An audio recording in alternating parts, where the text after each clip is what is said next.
The Spanish media is only talking about one thing right now. Who is going to be S2GCF's new right winger? Up until this point, it's been Alejandro Zendejas. I mean, he literally helped us survive in La Liga, became a cult hero. But when we got that big offer from Juventus, I had no choice but to cash in. Now, we did sign Riyad Mahrez, who was available on a free transfer. And my goodness, is he still fantastic. But he's still 36 years old. We can't expect him to play week in, week out. We need a younger player in that right wing position who can lead this team. We've even got a massive budget of 45 million to get this signing right. And honestly, if we do, it could propel us into maybe qualifying for Champions League or something more. A lot depends on this next transfer. Do you know what? Let's see what you guys are thinking. Arda Güler, absolutely perfect for your team, and it'll be another player from Madrid, which is perfect. Unfortunately, though, Güler is a bit out of our league. He's currently playing for Chelsea. But look at that value. There's no way we can afford him. Got a couple more suggestions here, like Ethan Nwaneri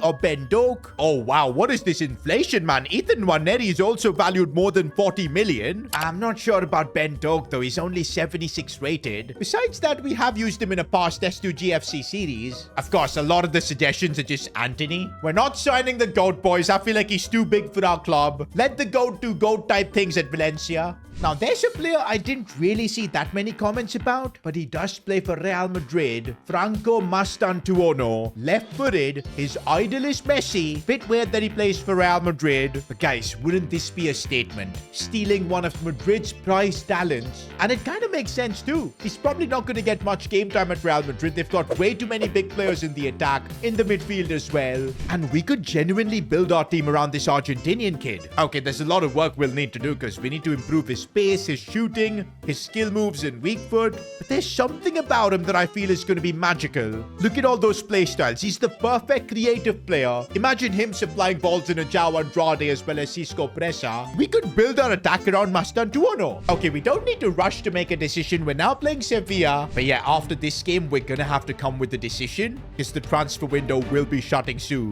Well, let's hope we can beat Sevilla. We've actually been in really good form in La Liga with this team. Despite, of course, Zendejas and all leaving, things have been really good for us. Oh, but it looks like we're going to be 1-0 down. Sevilla are cooking us. Okay, I know we've had a good start in La Liga this season, but we haven't really faced any of the big boy sides. So Sevilla is going to give us a proper test. Maybe this will convince us that, yes, we need to sign Franco Mastantuono. Honestly, though, for now, I'm not too worried about not having Mastantuono because Riyad Mahrez, when he's fit and can play, he's been absolutely brilliant cutting in and out. Of course, there he couldn't get past his man. This is bad, and I just went down too early, and it's 2-0 Sevilla. Well, that was our first loss in La Liga this season. I think we definitely got carried away with those earlier results. We've now gotten back to reality. And yes, I think I do want to go for Mastantuono. His market value is 31 million. If I remember correctly, we do have a budget of 45, so this theoretically should be possible. Kind of depends on how hard Real Madrid are going to push. I'll start off with my offer being, let's make it 32. Ooh, but I've got to be careful, boys, because if I fail here and Xabi Alonso walks out, we won't get another chance to negotiate. The deal will be off because there's only like a couple of days until the window shuts. I won't play it safe. I'll go with a 34 million euro offer to start off. And they're willing to accept that. Maybe I could have saved a bit more money. Do you know what? Let me try doing that. I'll counter with 32 million. I'm trying to be cheeky here. Is that going to work? And it does. What? Wait, what if I try to save a bit more cash? What kind of negotiation is this from Madrid? Can I get this done at 30 mil? I can. What is happening here? What if I do it even lesser? Maybe 28. Don't tell me that's going to work. Bro, what is happening here? I've just got this speed down by 6 million and Xabi Alonso and Madrid have accepted it. When he stuck his hand out and smiled, I felt safe. Just the way he asserted himself, the way he talked, the way he taught me his way of life. I understand why there's a lot of men that want to listen to him. That is the best I've ever negotiated a deal. And oh man, he wants a big deal here. He truly believes in our project. Crucial squad role, 5-year contract length. That's what I like to see. No release clause demands as well. I can't pay him the same he's getting paid at Madrid. It'll have to be a 20% wage cut at the bare minimum. That would make him one of our highest paid players. He's willing to accept that. And we've just signed Real Madrid's Wonderkid. Possibly the next Messi as well. Franco Mastantuono, welcome to S2G Club de Football. And just like that, boys, the transfer window is done. No more drama. To be fair, I think this was a pretty crazy window. The fact that we brought in Mahrez, Pedro Lima, Raul Asensio, and of course, who can forget the latest signing, Franco Mastantuono. I never thought we'd be making this many signings this year, but I think it was all possible because of Zendejas. That player sale for the big money to Juventus kind of changed everything. Despite all the transfers we made, I still feel like we're lacking a bit of quality here and there. Like in the centre mid spot, has Guerra kind of peaked? Could we do better than him? Also in the striker spot, Andrade is up to a 75 overall, but does our situation demand a more lethal striker? Now, my plan is to kind of revisit all of this in January, because unlike previous seasons, this time we should have money in January, already about 13.8 million in the bank. But don't forget our sponsor objectives. If we're somehow top 10 in La Liga by the 1st of January, our sponsors Puma will give us 8 million. Bro, and that is not small money. That'll instantly take our budget up to like 21 mil. And that's not all. With S2G Motorsports, we also have a deal that if we get 3 wins against the big 3 in La Liga, I know that sounds ridiculous, but if we do it, that is another 7 mil. I think that's my goal now until January. Getting all those objectives done, trying to stay in the top 10 in La Liga, or maybe even push for more. We're now facing Athletic Bilbao, and look who we've got making his debut today. It's Franco Mastantuono. He's still getting to grips playing in this new right-wing position, but I think he's going to be incredible. Already feels so difficult for him to lose the ball. And his passing is what I really want to see. Finds Cisco Pressa really nicely, but Cisco loses it. Pressa and Mastantuono linking up nicely here. Waiting for a bit of support. Here comes the Brazilian. Back for Mastantuono. We're linking up really nicely here. Going for goal with his left foot, but it's straight at the keeper. This could get ugly, and oh no, Bilbao take the lead. It feels so undeserved, man. We've had all the chances so far. The minute we face some of the more established La Liga teams is exactly where we crumble away. But let's not give up. Your water ball for Andrade. I can't believe the bicycle kick from there didn't go in. Maybe he should have just tapped that one home. Bro, I have a feeling that Andrade is just trying to score a bicycle kick to emulate his idol Ronaldo. Because he keeps trying it and he keeps failing, man. It's honestly frustrating. Somebody's got to just tell him that you ain't him. Gotta see more from Franco Mastantuono as well. A lot is riding on him. He finds a nice pass for Cisco Pressa. Now we're seeing S2GCF trying to at least attack. Andrade gets the ball for a pass for Guerra, and it's off the post. I can't believe our bad luck. Andrade sees Cisco Pressa, and now could be a chance to get back into the game. We've had no luck so far, and we continue to have no luck. Unbelievable. We're going to make some changes now. Medina's going to come on. So is Calderon. For some reason, I didn't put Mahrez on the bench. An idiot move from me. But come on, we need the fresh legs to do something. I really feel like we deserve a point from this game. And here's Mastantuono trying to attack now down this right flank. I think one of the problems is he is figuring out this right-wing role. Good pass though for Joaquin Perez, who tries to get past, but he can't. Mastantuono, there's a bit of pace from him, which is nice to see as he keeps going. Still Mastantuono. That was brilliant, but what was that finish? He had done all the hard work. Messi-esque dribbling, but then he put it wide. I still believe in his talent, though. He can still get us the goal. He keeps trying. He keeps going. And the finish, though. I can't believe our luck in this game. We've had like 10 chances. This defeat hurts, man, because it's not like we were terrible. We conceded like 1 chance to Bilbao. We were so much better in every department, yet we take the L. And now all that excitement we had at the start of the season, dreaming about Champions League football and whatnot, well, look at us now. We've dropped down to 11th.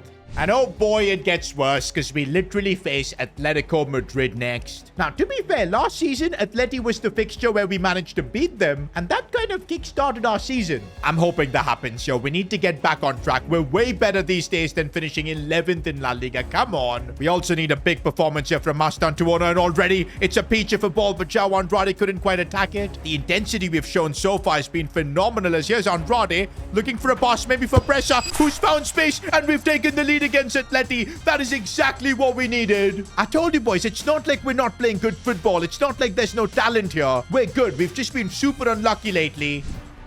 And are we going to keep getting unlucky? Well, this time around, I can't complain. It was just good play from Julian Alvarez. Oh, but look at us finding space here. João Andrade, weaker right foot though. Pressa again. How are we not taking chances like that? Cisco Pressa. Oh, what a ball that is for Mastantuono. Changing the sides here. and he can now bring it inside. That's what the Argentinian likes, but yeah, he's still getting used to La Liga. One difference from last season is that we've got proper super subs this time around. I'm going to bring on Mahrez, Medina as well, and Hugo Calderon. Let's see if that can change this game for us. But we still are having to defend quite a bit here against Madrid, and how are they carving us open so easily? We're lucky we've got De Gea. This could be Franco's last involvement in the game, and he's picked out a nice pass here for Andrade. If he can bring it back inside, cut back for Mastantuono. This is his chance. Straight at the keeper. It did fall for Cisco. Actually, we're yet to make the substitution for some reason, and that means Mastantuono might have another chance here. Keeps going, but he's just so unlucky. Oh, falls for Pressa, who makes the most of it. I can't believe it. We've taken the lead. Bro, no matter who we sign,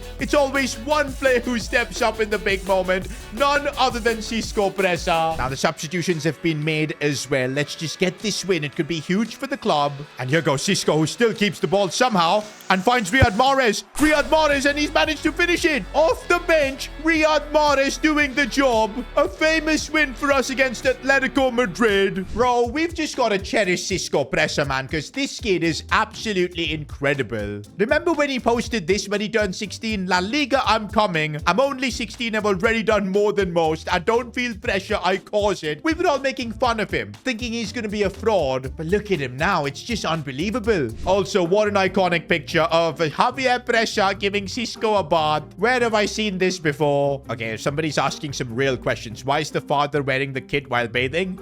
That's just how much Javier Pressa loves our club. By the way, talking about Cisco, yes, he was last episode's player of the episode. Now, we get to choose whether we want to give him an extra playstyle or, of course, give him +3 on any stat. I feel like playstyle-wise, he's pretty much covered right now. There's nothing I can really think of that could make him insane. But I'm looking at his stats. If we can maybe boost up that finishing a bit more, could really impact his overall. And I told you it was going to be worth it. The finishing boost has got him to a 74 overall. By the way, on Mastantuono, I am still training him to become a right winger. I feel like that's where we're not seeing the best out of him. Because as of now, he's still kind of playing out of position in this right wing role. But yeah, boys, let's keep the focus on La Liga now. Can't just stay happy with that Atleti win. We've got to keep getting the results. Also, for this next game, I'm thinking we'll get Niang back into the fold. I think we got to get used to playing Niang more because De Gea is getting old. I have a cheeky feeling he might announce his retirement anytime soon. Oh, and this is the first time I think this season we're using our away kit. Definitely got a win to commemorate the occasion. By the way, boys, have you noticed something? I'm talking about João Andrade. I feel like he doesn't move the same. He started off the season well, scoring a few goals, but ever since his injury towards last season, he does not feel the same, and I don't like it, man, because he's been so good for us. One player who's in the form of his life lately is Riyad Mahrez, who keeps trying something here.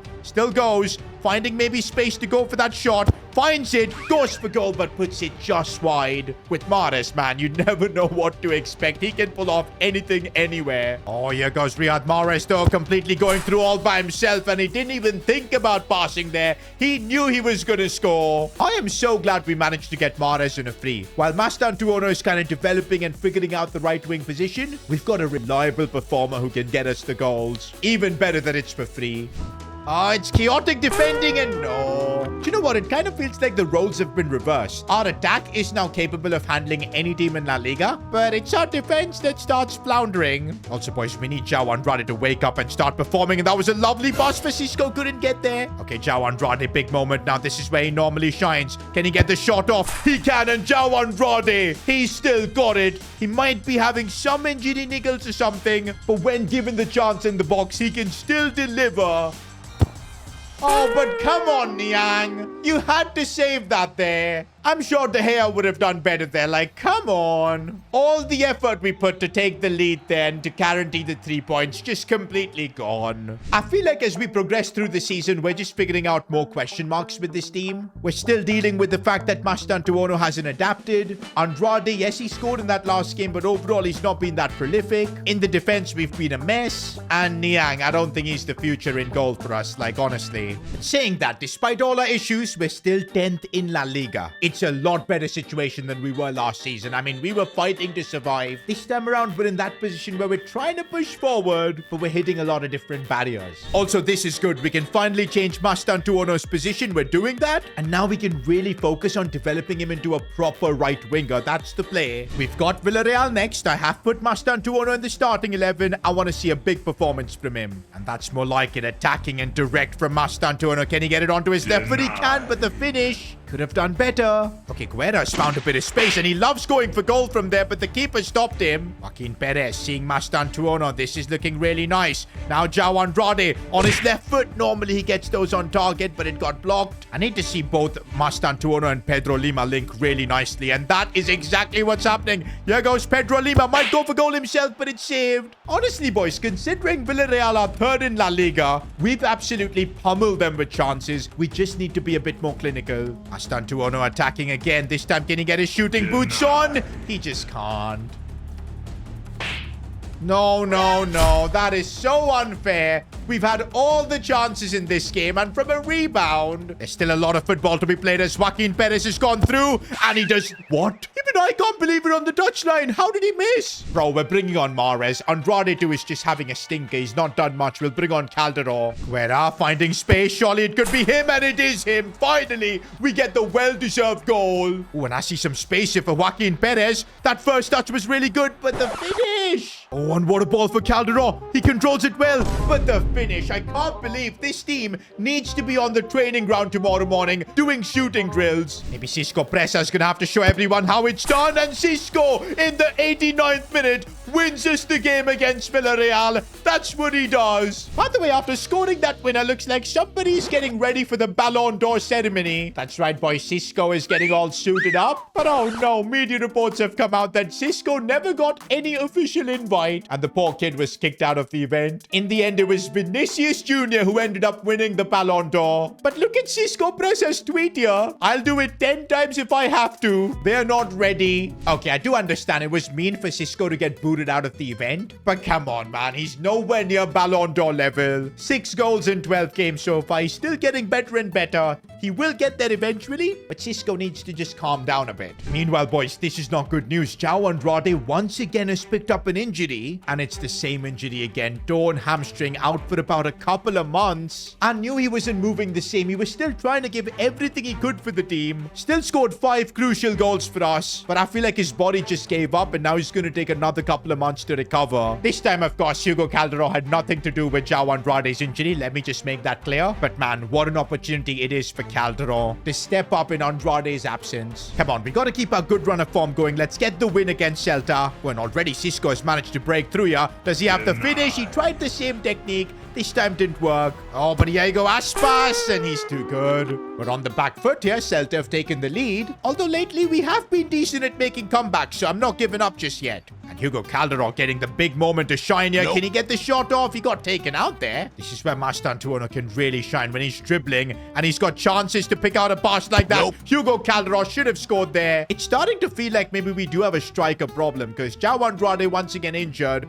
Calderon's finishing is dodgy. Maybe in January that's one area where we need to improve, but right now Mastantuono has decided to go all by himself. Could he get his first goal? He can't. Oh, we've been broken through by this Wonderkid. And Pardo? Where did he come from? Okay, here's Mastantuono. Could get his first assist, and that was really well worked. More of that, please, from Mastantuono. But did you see, even in that instance, it was Joaquin Perez who made the run in behind, not Calderon. I'm starting to feel like we do have a striker problem. Oh, but right now we've got a defending problem that we don't have an answer to. Celta have taken the lead. Do you know what? I'm kind of tempted to just put Mahrez on in that striker role. Could he do a job here? Let's test it out for this game as maybe like a false 9. But before that change is made, we could still have an impact. Here's Calderon. The touch wasn't good, but he's laid it off nicely. And Joaquin Perez again. His movement in the box has been clutch in this one. And now with Mahrez coming on, I feel like we can maybe win this. For the first time, we've got Mahrez and Mastantuono on the pitch playing together. And already we're seeing what Mahrez can do. Joaquin Perez this time, though, didn't take a good touch. We had Mahrez. Looks for Mastantuono. Again, some lovely link-up play. Good ball inside for Medina. What can we do here? Back for Riyad Mahrez. Find space, but how is that saved? Perez sees the pass for Medina. What a chance this is. Ruben Medina gets the goal, and we've turned the game around. Something is different this season, man, because the amount of games we're able to turn around, keep fighting, it's just incredible. And that is despite the injury to João Andrade. We're 8th right now in La Liga, but just look at how close it is to getting into the top 4. We go on a good run of form, and yup, it'll be possible. Also, it is starting to look like that we will be in the top 10 come 1st of January. That would get us an extra 8 million. And honestly, considering our striker situation, we might need every single penny we can get. But oh boy, we're visiting the Santiago Bernabeu next. We've actually got 2 Madrid boys playing against their former clubs, Raul Asensio as well as Franco Mastantuono. Now, of course, I remember last season when we faced up against Mbappe and the boys. We had no chance, man. We couldn't compete. This time around, I'm wondering, are things different? How much have we improved? And by the looks of it, quite a bit, because Ander Guerrero goes through, gets the finish, and we've taken the lead at the Bernabeu. Bro, this kind of form is making me dream. A dream that we can be a Champions League club next season. I know it sounds ridiculous, but with the way we're playing, it might genuinely be possible. It's like we're right now in just unbelievable form. Everything we do is going right, so we gotta just make the most of this moment. Cisco right now, looking for Joaquin. Joaquin is gonna square this for Calderon, and I'm telling you, it is all just too perfect right now. You know things are going good when even Hugo Calderon scores. Bro, Real Madrid are just cooked. They can't compete. Hugo Calderon, he gets another one. What is happening? 3-0 against Madrid in 20 minutes. This is shocking. And look at Pardo. He's not letting the Madrid attack even go through. And we haven't even attacked from our right side so far. Mastantuono finally getting the ball. Looking inside for Cisco. And Cisco makes it 4. This is absurd. What on earth is happening? We've decimated Real Madrid at the Bernabeu in 30 minutes. 5-1 was the scoreline in the end. By far the greatest result in this club's history. This season, we've beaten both Real Madrid and Atletico. We've now made it to the 1st of January, and this is surreal. We're 5th in La Liga. Who would have freaking thought, man? We're only like 3 points off being in the top 4 as well. And of course, since we secured top 10, Puma are giving us an additional 8 million onto our budget. This is good, boys. We're up to 21.8 million now, and we might need this if we're going to sign a new striker. Talking about strikers, João Andrade should be back from his injury, but wait a minute. I'm getting a message from João Andrade. Boss, I have an announcement. And that's it. Nothing more. Oh no, I have a bad feeling about this.